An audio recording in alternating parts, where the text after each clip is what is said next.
Welcome to Asia சமையல். இன்று எங்கள் ஊர் மேலப்பாளையம் ஆட்டுக்கால் ஆணம் எப்படி செய்யலான்னு பார்க்கலாம். அதோட கேரட் பீன்ஸ் பொரியலும் செய்து காட்டியிருக்கேன். வாங்க நம்ம கிச்சனுக்கு போகலாம். ரொம்ப சுவையாக இருக்கும். இது கறி குழம்பு மாதிரியே தான் ஆட்டுக்காலில் செய்கிறது. இப்போது என்னோடய ஸ்டீமர் உங்களுக்கு காட்டுறேன். இது என்னோடய ஸ்டீமர். காய்கறிகளை வேக வச்சு நான் பொரியல் வைப்பேன். முதல்ல பேஸ் பிளேட்டில் வெண்ணெய் ஊற்றிக்கணும். அதுக்கப்புறம் அந்த அறுத்து மாதிரி இருக்கிற தட்டில் நம்ம அரிந்த காய்கறிகள் கேரட் பீன்ஸ் போடுறேன். நான் 1/4 கிலோ 150 கேரட் 100 பீன்ஸ் போடுறேன். பொரியல் வைக்க போகிறேன். அதுக்கு போட்டாச்சு. இப்போ மூடி மைக்ரோவேவில் ஒரு 2 நிமிஷம் வச்சு எடுக்கணும். சூப்பராக வெந்துடும். பொரியல் 5 நிமிஷத்தில் வச்சிடலாம். இப்படி ஸ்டீம் பண்ணி எடுத்துட்டு நாம் பொரியல் வைக்கிறதுனால நீங்கள் பாருங்கள். இப்போ நான் திறந்து காட்டுறேன் எப்படி ஆவி பறக்க அந்த காய் வெந்திருக்குன்னு. சூப்பராக இருக்கும். இந்த ஸ்டீமர் வாங்கி பாருங்கள் உங்களுக்கு கிடைச்சதுன்னா. இப்போ நம்ம ஆட்டுக்கால் ஆனத்துக்கு கால்னா ரெடியாக இருக்குது. கட் பண்ணி வாங்கிட்டு வந்துட்டோம். அதாவது அந்த ஷூ கிட்ட இருக்க இந்த பிரித்து பார்த்திங்கன்னா ஒரு சின்னதாக புழு மாதிரி இருக்கும். அதை எடுத்துடணும். அது நிறைய பேருக்கு தெரியுமான்னு தெரில. ஷூவை 2ஆக பிளந்து அதுக்கு இடையில் காலில் புழு இருக்கும். அதை எடுத்துடணும். இப்படி கட் பண்ணி வாங்கிட்டிங்கன்னா நம்ம தேவைக்கு நம்ம துண்டு போட்டுக்கலாம். நான் 2 செட்டு கால் வாங்கியிருக்கேன். அதாவது 2 ஆட்டோட கால் 8 கால் இருக்கும். ஒரு காலை 3 துண்டாக போடுங்க, நல்லாயிருக்கும் அப்படி போட்டிங்கன்னா. எனக்கு இது துபாயிலேருந்து அண்ணா வாங்கி அனுப்புனாங்க. எனக்கு அபுதாபிலேருந்து என் ஃப்ரெண்டு சிராஜ் வாங்கி தருவா, இல்லாட்டி எங்கள் அண்ணன் வாங்கி தருவாங்க. எனக்கு இங்கே அலைனில் சரியாக கிடைக்கல. இது சூப்பராக இருக்கும். இப்படி நல்லா 4-5 தண்ணி வச்சு அலசி எடுத்துக்கோங்க. ஆட்டுக்கால் கொஞ்சம் இந்த வக்கி கருப்பாக இருந்துச்சுன்னா மைதா போட்டு கழுவுனீங்கன்னா அந்த கறியெல்லாம் போயிடும். ஆனால் இது ரொம்ப சுத்தமாக இருந்துச்சு. அதனால் நான் ப்ளெயின் வாட்டர்லேயே அலசிட்டேன். இப்போ தேவையான பொருட்களை பார்க்கலாம். 2 வெங்காயம், 2 தக்காளி, வீட்டு மசாலா, மிளகாய்த்தூள், கரம் மசாலா, இஞ்சி பூண்டு, தேங்காய் அரைச்சது, எண்ணெயெலாம் இருக்குது. எப்படி செய்யலான்னு பார்க்கலாம். முதல்ல குக்கரில் எண்ணெய் 2 மேஜைக்கரண்டி ஊற்றி சூடாக்கின உடனே வெங்காயம் போட்டு நல்லா வதக்கியிருக்கேன். நல்ல வெங்காயம் வதங்கணும். இது நம்ம வீட்டில் செய்கிற கறியான மாதிரி தான் வைக்க போகிறோம். எங்கள் ஊர் மசாலா சேர்த்து வைக்கிறோம். இப்போ வெங்காயம் வதங்கிடுச்சு. நம்ம 1 மேஜைக்கரண்டி இஞ்சி பூண்டு போட்டிருக்கேன். இஞ்சி பூண்டு நல்லா வதங்கணும். அப்புறம் ஒரு 1/2 தேக்கரண்டி கரம் மசாலா அதையும் போட்டு நல்லா வதக்குங்க. நல்லா சிம்மில் வச்சு பச்சை வாடை போகணும். வெங்காயம் லைட்டாக ப்ரௌன் கலர் ஆனவுடனே இஞ்சி பூண்டு கரம் மசாலா போடணும். இப்போ நம்ம அடுத்து மிளகாய், தக்காளி, மல்லி, புதினா லைட்டாக போட்டுக்கோங்க. இப்போ தக்காளி போட்டுட்டிங்கன்னா கொஞ்சம் உப்பு போடணும், அது தெரியும். தக்காளி வெங்காயம் வதங்குறதுக்கு உப்பு போட்டுக்கோங்க. உப்பு போட்டு வதங்க விடுங்க. நான் அளவு எல்லாம் டிஸ்கிரிப்ஷன் பாக்ஸில் கொடுத்துட்றேன். எங்கள் ஊர் மசாலா அதனோட காம்பினேஷன் உங்களுக்கு இந்த 1/2 கிலோ கறி அளவுக்கு செய்கிறதுக்கும் நான் கொடுத்துட்றேன்.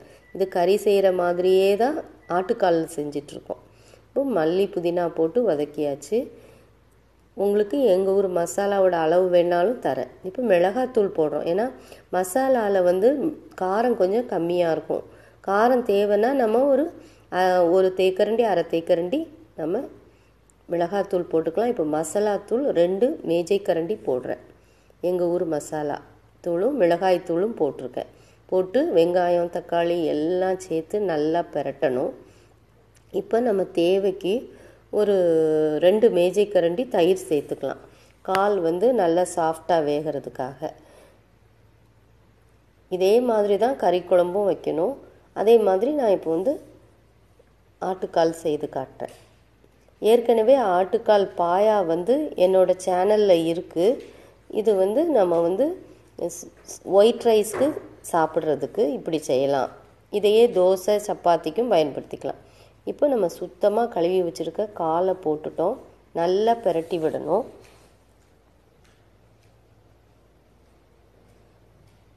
நல்லா பிரட்டி விட்டு கால் அந்த முங்குற அளவுக்கு 3/4 குக்கர் தண்ணி வைங்க. இது நான் 2 ஆட்டு கால் அப்படிங்கிறதுனால நான் 3 லிட்டர் குக்கரில் தான் வச்சுருக்கேன். நீங்கள் அதிகம்னா பெரிய குக்கரில் வைக்கணும். இப்போது அந்த 3/4 குக்கர் தண்ணி வச்சுருங்க. தேவைக்கு உப்பும் போடலாம். இது உப்பு போட்டே வேகலாம். இது வந்து நம்ம குழம்பு மாதிரியே தான் செய்கிறோம். ஸோ தண்ணி வச்சு உப்பையும் பார்த்துட்டு உப்பு புளிப்பெல்லாம் பார்த்து மூடிடுங்க. மூடி நல்லா கொதிக்கட்டும். அது கொதித்ததுக்கப்புறம் நம்ம தான் வெயிட் போடணும். ஸோ இப்போ கொதித்ததுக்கப்புறம் ஒரு பிரட்டி நம்ம வந்து வெயிட்டை போட்டு முதல் விசில் வந்த உடனே சிம்மாக்கி 1/2 மணி நேரம் வேக வச்சு எடுக்கணும். இப்போ வந்து அது வெந்துட்டுருக்கட்டும். இப்போ வந்து நம்ம கேரட் பீன்ஸ் பொரியலுக்கு தேவையான பொருட்களை பார்த்துடலாம். வெங்காயம், கடுகு, உளுத்தம்பருப்பு, வத்தல், கருவேப்பிலை. இப்போ தேங்காய் அரைக்கணும். அதுக்கு ஒரு 3 மேஜைக்கரண்டி தேங்காய், 1/4 டீஸ்பூன் சீரகம், 1/4 டீஸ்பூன் மஞ்சள், 2 பச்சை மிளகாய் போட்டு சுற்றி எடுத்துக்கோங்க. உங்களுக்கு ஜீரக வாடை பிடிக்கும்னா 1/2 டீஸ்பூன் கூட போட்டுக்கலாம். இப்போ வந்து தேங்காய் அரைச்சி ரெடியாக இருக்குது. இனி பொரியலுக்கு தாளிச்சிடலாம். காயும் ஸ்டீம் பண்ணி ரெடியாக இருக்குது. இப்போ 1 மேஜைக்கரண்டி அல்லது 2 தேக்கரண்டி எண்ணெய் கூட போதும். கடுகு 1/2 தேக்கரண்டி, 1 தேக்கரண்டி உளுத்தம்பருப்பு, 2 வத்தல் கிள்ளி போட்டிருக்கேன். ஏற்கனவே 2 பச்சை மிளகா காரத்துக்கு நம்ம போட்டிருக்கோம். 2 இனுக்கு கருவேப்பிலை போடுங்க. அது பொரிஞ்சு வரும்போது ஒரு மீடியம் சைஸ் வெங்காயம் போட்டு வதக்குங்க. நல்லா வதங்கினதுக்கப்புறம் நம்ம ஸ்டீம் பண்ணி வச்சுருக்க இந்த கேரட் பீன்ஸை போடலாம். நீங்கள் ஸ்டீமர் இல்லைன்னா பரவாயில்ல, கொஞ்சமாக தண்ணி வச்சு அதை வெந்து வச்சுக்கோங்க. அப்படி இல்லாட்டா இதிலையே போட்டு கூட வேக வைக்கலாம். இது ரொம்ப ஈஸி. 5 நிமிஷத்தில் பொரியல் செய்யணும்னா இப்படி செய்யலாம். ஆஃபீஸ் போகிறவங்க, பேச்சுலர்ஸ்க்கெலாம் இது ரொம்ப வசதியாக இருக்கும். இப்போ நம்ம கேரட் பீன்ஸை போட்டுட்டோம், நல்லா வதக்கிட்டுருக்கோம். தேவைக்கு கொஞ்சமாக உப்பு சேர்த்துருங்க. கொஞ்சமாக பார்த்து சேருங்க. ஏன்னா பொரியலுக்கு அளவாக சேர்க்கணும், இல்லாட்டி கடுத்துரும். இப்போ உப்பு சேர்த்து நல்லா பிரட்டிட்டோம். இப்போ நம்ம அரைச்சி வச்சுருக்கிற தேங்காயை சேர்க்கணும்.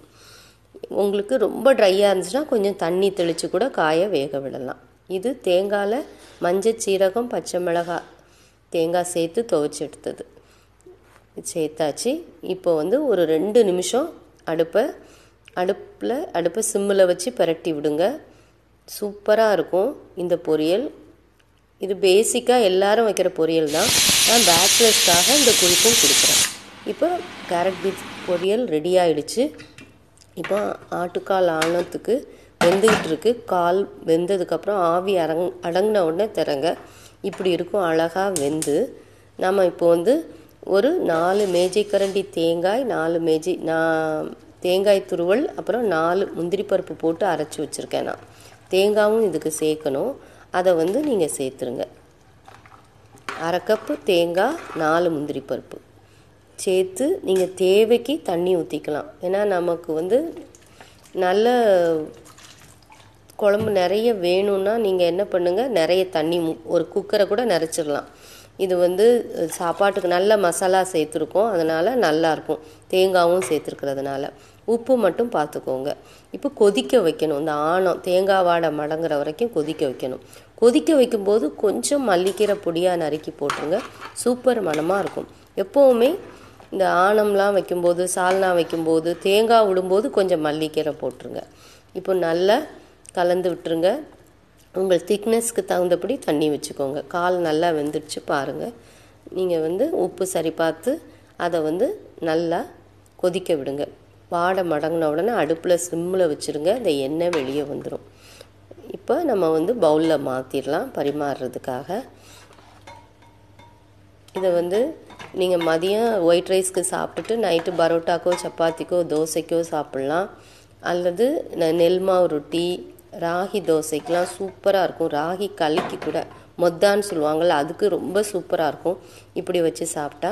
இப்போ ஆட்டுக்கால் ஆணம், மேலப்பாளையம் ஆட்டுக்கால் ஆணம் தயார். அடுத்து நம்ம கேரட் பீன்ஸ் பொரியலும் இருக்குது. இப்போ பரிமாறிடலாம். ஒயிட் ரைஸு, கேரட் பீன்ஸ் பொரியல், ஆட்டுக்கால் ஆணம், ரசம், மோர், பப்பட். சூப்பராக இருக்கும் இந்த கோம்போ. நீங்களும் செய்து பாருங்கள். தேங்க்ஸ் ஃபார் வாட்சிங். உங்களுக்கு பிடிச்சிருந்தா சப்ஸ்கிரைப் பண்ணுங்கள், லைக் பண்ணுங்கள், ஷேர் பண்ணுங்கள், கமெண்ட் பண்ணுங்கள். இன்னும் நல்ல நல்ல பகிர்வுகள்லாம் வர இருக்குது.